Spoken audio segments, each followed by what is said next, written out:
ہمیں کپاس بھی امپورٹ کرنی ہے, یہ سب باہر سے آنا ہے, ٹھیک ہے, پیٹرول, ڈیزل, خام تیل, کھانے بنانے کا تیل, ٹھیک ہے, کوئلہ, ادویات کے اندر جو ایکٹیو انگریڈینٹس ڈلتی ہیں وہ بھی ہمیں امپورٹ کرنی ہے.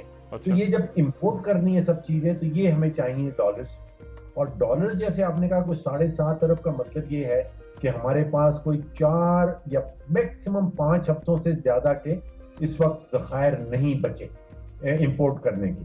تو 22 کروڑ پاکستانیوں کا یہ ملک, پر آپ اندازہ کریں کہ افغانستان سے بھی کم ذخائر ہیں اور کوئی 4.5 ہفتوں سے زیادہ کے ذخائر نہیں. ڈاکٹر صاحب مجھے یہ بالکل, میں اس کو سمجھنے سے قاصر ہوں کہ ہمارے زر مبادلہ کے ذخائر افغانستان سے کم ہیں. یہ میں میں حیران ہوں یہ بات سن کے.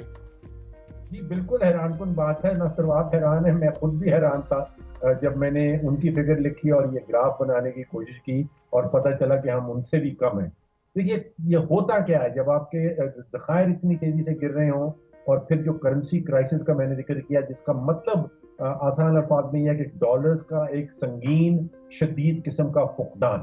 جب ڈالر کا فقدان ہو جاتا ہے تو پھر 2 چیزیں آتی ہیں ایسے ممالک کے اوپر جو درآمدات کے اوپر انحصار کرتے ہیں.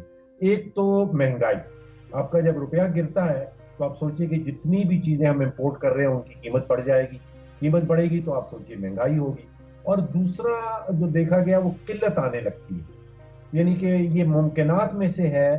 اگر آج ہم ایل سیز نہیں کھول پا رہے ہیں تیل کے حوالے سے یا ریفائنریز کے حوالے سے, سنائی یہ دیا جا رہا ہے کہ ان کے پاس جو کیمیکلز جو وہ استعمال کرتے ہیں جس سے وہ خام تیل خرید کے پھر اس کا پیٹرول اور ڈیزل بناتے ہیں, کیونکہ خام تیل تو آپ اور میں استعمال نہیں کر سکتے, آپ تو پیٹرول یا ڈیزل استعمال کرتے ہیں. ان کے پاس اگر کیمیکلز ختم ہو رہے ہیں تو پھر ممکن ہے کہ جو پیٹرول اور ڈیزل ہے اس کی قلت شروع ہو جائے. اسی طرح ادویات کی اگر ایکٹیو انگریڈینٹ امپورٹ کرنے کی ایل سیز نہیں کھل رہی تو پھر ممکنات میں سے ہے کہ ادویات کی قلت شروع ہو جائے, ان کی قیمت بڑھ جائے. اچھا یہ آئی ایم ایف کے ساتھ ہمارے یعنی وہ میرے خیال سے نہیں آ رہے جنوری تک. مطلب ڈار صاحب نے جو بات کی ہے انہوں نے کہا کہ میں اپنی شرائط پہ ان سے بات کروں گا, اور یہ تو مفتاح اسماعیل بات کر گئے ساری. ظاہر ہے مفتاح اسماعیل سب مان گئے, وہ چاہتے تھے کہ آئی ایم ایف کے ساتھ معاملات کھلیں, وہ ہر شرط مان گئے. ڈار صاحب اس کو عرصر نو جائزہ لینا چاہ رہے ہیں. وہ آئی ایم ایف کہہ رہے ہیں کہ جی آپ ہمیں یہ بھی دکھائیں, یہ بھی دکھائیں. ہر مہینے آپ کی نہیں اتنی چھوٹی چھوٹی باتیں آئی ایم ایف پوچھ رہا ہے کہ جی آپ یہ بتائیے کہ جی آپ نے یہ سبسڈیز کیسے دے دیں, یہ بتائیے کہ آپ نے یہ مطلب بہت چھوٹی چھوٹی. وہ کہہ رہے ہیں کہ سرپلس صوبوں میں کیسے, آپ کے صوبے کیسے دیں گے سرپلس, آپ نے بجٹ کہا تھا. تو وہ انہوں نے ہر مہینے کے حساب سے یہ آئل کی ہر بات وہ آئی ایم ایف پوچھ رہا ہے وہ ہم سے, یعنی پہلے اس طرح نہیں ہوگا. تو یہ تو اگر آئی ایم ایف کے, اور وہ غالباً جنوری تک ان کا کوئی اسٹاف لیول وہ دورہ وورہ بات بھی نہیں ہو رہی, تو یہ حالات اس کا مطلب ہے کہ میں آپ کی طرف آتا ہوں ڈاکٹر صاحب. اشفاق حسن خان صاحب, حالات کہاں جا رہے ہیں جی؟ نہیں وہ تو ہم ڈسکس تو کر رہے ہیں, حالات بہت ہی خراب ہیں, اور یہ میں آپ کو بتا دوں کہ یہ خراب کیے گئے ہیں. لفظ میرے الفاظ پہ غور کریں, کیے گئے ہیں. یہ سپٹمبر 21 میں جب سے یہ رجیم چینج کا آغاز ہوا تھا تو جیسا کہ فاروق سلیم نے کہا کہ یہ تقریباً $19.253 بلین ریزرو تھا. 19.253 بلین کا یہ ریزرو تھا اینڈ آف سپٹمبر, اور وہیں سے یہ رجیم چینج کی آپریشن تقریباً شروع ہوئی تھی. اور جب فروری کا اینڈ ہوتا ہے تو اس وقت یہ گر کر تقریباً $3 بلین ہم نے ایک مہینے میں $3 بلین لوز کر دیا, اور 16.3 بلین پہ آ گیا تھا. اور اس کے بعد پھر وہ جب ووٹ آف نو کانفیڈنس وغیرہ شروع ہوا تو $5 بلین اور ضائع کر دیے ہم نے. 16 سے ہم 11 بلین پہ آ گئے.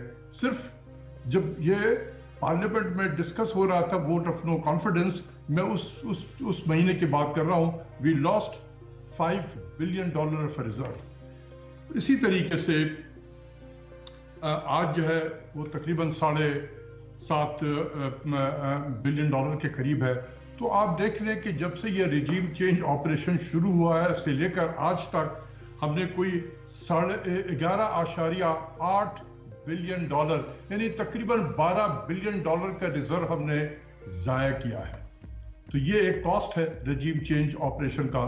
اگر کسی کوئی آپ سے پوچھے کہ اس رجیم چینج آپریشن نے سے کتنا ملک کو نقصان ہوا تو میں صرف ایک نقصان بتا رہا ہوں. یہ تقریباً $11.8 بلین کا نقصان ہوا جو ہمارا ریزرو لاس ہوا ہے. اور یہ لاس اس لیے کی وجہ سے آج ہم اتنے ولنریبل ہو گئے ہیں کہ ہم یہ ڈیفالٹ کی باتیں کر رہے ہیں, ہم امپورٹ پہ پابندی لگا رہے ہیں کیونکہ جیب میں پیسے نہیں ہیں, ختم ہو گئے ہیں. تقریباً $7.5 بلین ہے, یہ بھی مانگے تانگے کے ڈالر ہیں. جس دن وہ نکال لیں گے ہمارا ریزرو بھی نیگیٹو ہو جائے گا. تو صورتحال بہت خراب ہے, اور ایسے خراب حالت میں آپ دیکھیں کہ کوئی اس کا رکھوالا ہی نہیں ہے, کوئی اس کو دیکھ بھی نہیں رہا ہے. ساری نہیں ایک منٹ, میں اشفاق صاحب آپ کے پاس دوبارہ آ رہا ہوں واپس. یہ بتائیے گا فاروق سلیم صاحب کہ ابھی ہم نے یہ جو 7.5 ارب ہیں اس میں سے ہم نے واپس بھی کرنے ہیں کچھ, اس میں سے بھی پیسے ہم نے دینے ہیں کچھ؟ $3 بلین تو سعودی عربیہ کے جو بھی ریویو ہوئے ہیں, جس کی چند دن پہلے خبر آئی تھی کہ جو واپسی ہونی تھی اس کی تاریخ میں اس کو توسیع دے دی گئی ہے.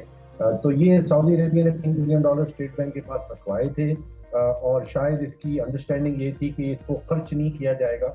یہ آپ سمجھیے کہ ہاتھی کے دانت جو ہیں وہ صرف دکھانے کے لیے تھے, وہ کھانے کے لیے نہیں تھے. تو ایک تو یہ والی اماؤنٹ ہے جو ہم نے انڈرسٹینڈنگ پہ لی تھا کہ اس کو خرچ نہیں کیا جائے. نہیں, کیا یہ $3 ارب 7.5 ارب ان $3 ارب کے ساتھ ہیں؟ جی, یہ $3 ارب جو بھی رینیو کیے گئے ہیں یہ اس میں شامل ہیں 7.5 ارب. تو یعنی ہمارے پاس $4.5 ارب ہے ٹوٹل. اگر نیٹ ریزروز نکالنے جائیں گے تو پھر تو سب وہ منفی میں چلے جائیں گے, کیونکہ اس میں جو بینکوں کے پاس بینکوں سے ادھار لے رکھا ہے اسٹیٹ بینک نے, وہ بھی $7.5 ارب کے اندر شامل ہے. جو آپ کے اور میرے ڈالرز پڑے ہیں بینکوں میں پرسنل اکاؤنٹس میں, ان کے خلاف بھی اسٹیٹ بینک نے لون لے رکھا ہے. ایک منٹ فاروق سلیم صاحب, میں اگر پوچھوں کہ ہمارے زر مبادلہ کے ذخائر کتنے تو آپ کہیں گے کہ وہ یعنی صفر سے بھی نیچے ہیں.